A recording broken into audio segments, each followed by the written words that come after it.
Swayam Prabha. Digital India. Educated India.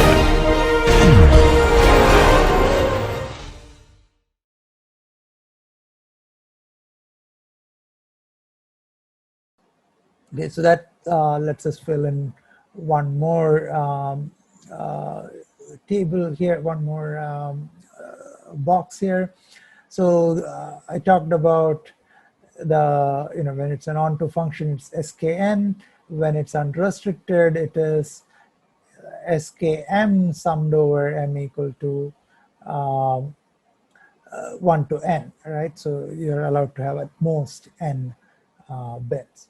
This case here is a simple case. This one refers to, so what is a one-to-one constraint here? Each bin can have at most one ball, or each part can have at most one element. You have k elements, each part can have at most one element means you simply have, have to distribute your k elements into the singleton sets, right? Your partition, since each part can have only one element and it has to be non-empty, you have no choice but to partition your k elements into singleton sets, k singleton sets. Will you be able to do that? If you're allowed n greater than or equal to k, then you can do it, and you can do it in only one way, this particular partition into singleton sets. On the other hand, if n is strictly less than k, you cannot do it. Okay, so the answer is 0 or 1 depending on n is less than k or n is greater than or equal to k. All right, so now that brings us to the last box here, when bins and balls are both unlabeled. So in this case, it becomes more of a number theory question, actually. So the problem can be restated as your goal is your k balls, which have to be partitioned into k bins, but the k bins are unlabeled, right? So you simply have so as before, the k bins are unlabeled, so you are simply partitioning. But within each part, you don't care about which balls went in, you only care about the count of how many balls that went into it. So you're simply writing down counts for as n integers, which should sum up to k, and non-negative integers which should sum up to k.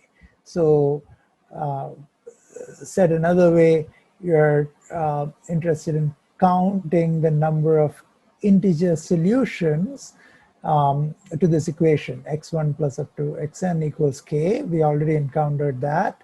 But now, since the the bins are not labeled, you don't really get to say say x1 is 1 and xn is 2 is not different from if you're saying xn is 1 and x1 is 2. So you don't get to count the same solution in different ways. And a way to ensure that is to say, I'm going to sort the numbers you give me. So whatever x1 to xn you give me, I'm going to sort them.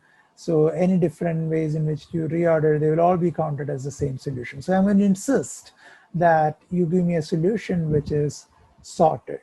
Okay, so sorted means, let's say, x1 less than or equal to x2 all the way to less than or equal to xn. You can, of course, have multiple xi's being equal, and they are all non-negative. So put a 0 here on the left of this sequence. Okay, so we are simply counting the integer solutions that to this equation that satisfy this constraint. What about the variance? So the no bin empty variance says that you cannot have some of these xi's being 0. Okay, so here instead of 0, I put a 1, I'll get the no bin empty variant. And this thing has a name. The number of such solutions is called the partition number, Pn of k. And I'll shortly expand on that. But that's that's the variant, the no bin empty variant. How about without any restrictions? In this case, you can write the solution in terms of p and k, namely it's in terms of the function pn, namely it will be p and k plus n. So why is that? That's because now you're looking for, here you're looking for a solution of this form. And every such solution, suppose you add 1 to each of these xi's, okay, we call them yi. So yi is simply xi plus 1. Then what do you get? You get these yi's will add up to k plus n, because there are n of these yi's. And further, since I added 1 to every one of them, the order remains, order is preserved. And however, every number, instead of being non-negative now, will be at least 1. Okay, so any solution to this equation is a solution to this equation, which you can get by adding 1 to it. And conversely, any solution to this equation satisfying this constraint, since you can just subtract 1 from every one of them, you would satisfy this constraint, and they will add up to k instead of k plus n, right? So any solution here is a solution there, and vice versa. So I mean, of course, by shifting them by 1, right? So there's a bijection between the solutions here and the solutions here. That bijection is given by shifting by 1. So the number of solutions here, which is what the unrestricted version is simply the number of solutions here, and that is p and k plus n. Now, the k has changed to k plus n. Okay, n has not changed. Okay, so that's the variant of the unrestricted variant. The at most one ball in a bin variant is again, as before here, if you have fewer bins than balls, or if you have fewer variables than k, and if every value can be at most 1, then you simply cannot solve this equation. On the other hand, if you do have n greater than or equal to k, then there is only one solution. Since each variable can be at most 1, you will need exactly k ones, and the remaining will be 0. Right? So there's only one such solution. So it's either 1 or 0. Okay. All right. So what I need to do now is figure out what this partition number is. Again, not going to give you a closed form expression for partition number, but there are interesting properties of these, and they can be well defined using what's called recurrence relation. So it can be inductively defined. So we'll see one such inductive definition. Okay, so remember, this is what P and K is: the number of solutions x1 to xn which satisfy, for the equation x1 plus all the way to xn equals k, satisfying the constraint that they are ordered in the ascending order, and at least they're all non-negative integers. So to get our inductive definition, let's first observe a few base cases. So what if n and k are both 0? So p 0, 0. So if n is 0, basically it says there is no variable to which you can assign anything, but that's okay. You still have a solution, an empty solution, so to speak, where there is no variable and it doesn't get any value. So there is only one such solution. And even though k, even though I require that every variable is non-negative, since there are no variables, it is vacuously true. So the empty solution is considered a valid solution for P00. You could think of this as a convention, and you could have used a slightly different base case, but it's convenient to use this base case. Now, what about what if n is 0, so you're not allowed any variable, but k is actually something non-zero. So, the empty summation is by definition 0. So if k is not 0, then you don't have any solution. So, so in that case, the number of solutions is 0. Another case when the number of solutions is 0 is if you, so each xi is at least 1, and you are adding n of them. So you'll end up with a number which is at least k, so at least n. But what if k is strictly less than n? Then you cannot have a solution, right? So in this case also, p and k is 0. Okay, so these are going to be our base cases. Our inductive step, so to speak, in the definition is the following identity. So I'm claiming that p and k can be written in terms of quantities which use the same, p and k, which use either a smaller n or use the same n but a smaller k. Okay, so and that'll let me, as we shall see, fill up a table for p and k for every value. Okay, all right. So where did I get this identity from?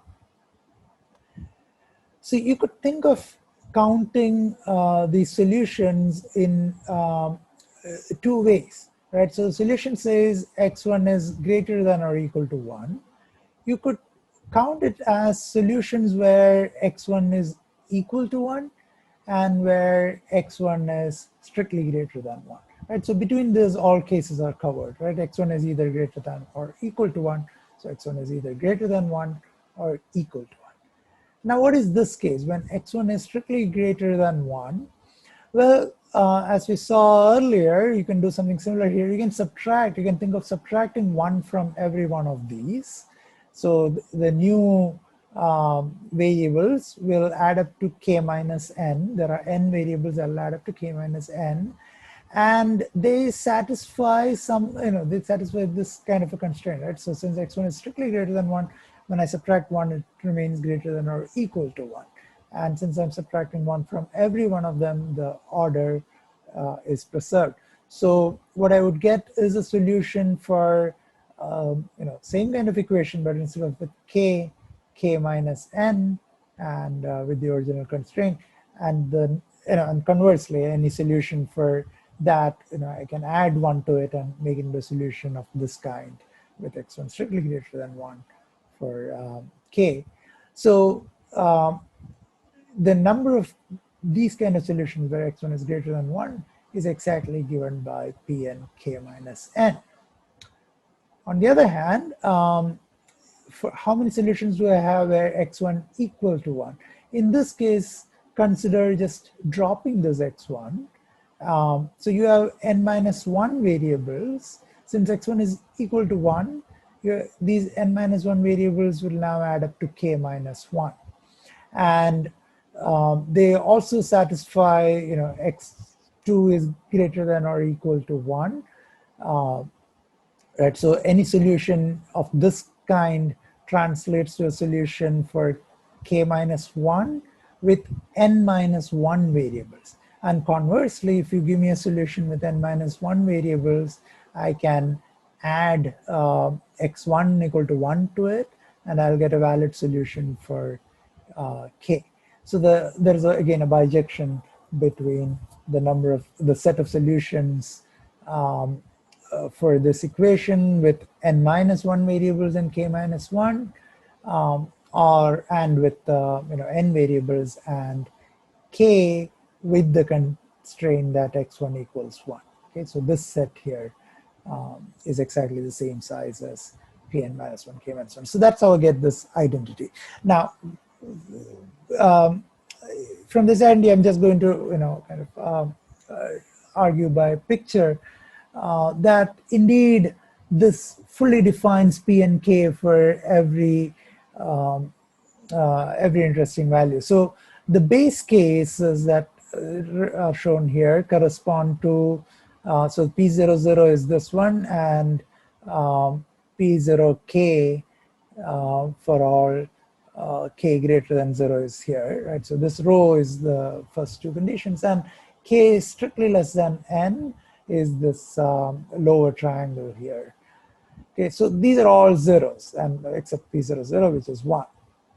And now the condition here for p and k says, okay, so you take a position here, say n equal to 4 and k equal to 7. You need to go to something either above it, so pn minus 1, k minus 1, which is diagonally above it here. You have to take that number, plus you have to take something to the left of you, enough positions to the left of you. Right? You could, you could,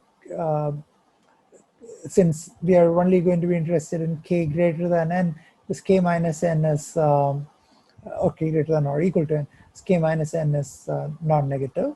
So you'll never need to go outside of this table. And so if you start filling in this table, row by row, and each row left to right, you will always, whatever the two values you're required to have, they will always be already there. Okay, you just need to make sure that's the case for, in particular, that is the case for the first row here, right? And it'll also the case for the elements in the diagonal here, because they go only up to here.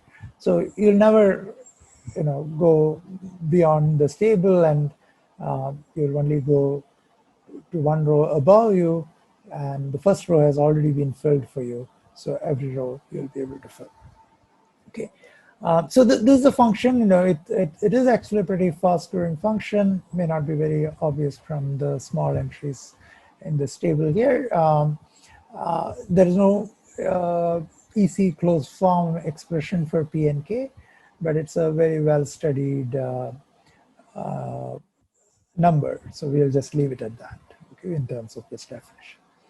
All right, so that fills up the last box here as well for us, that in the onto case it is p and k, so number of ways an integer can be written as a sum of a positive integer can be written as a sum of positive integers. So k can be written as sum of n positive integers, that's p and k.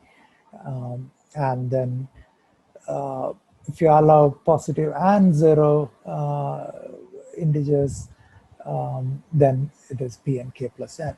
And as we saw, if you are allowed to have each variable take only 0 or 1 values, then either there is a unique solution, namely 1 plus 1 plus 1 k times, or there is no solution if n is strictly smaller than k. Okay, that fills up our entire table.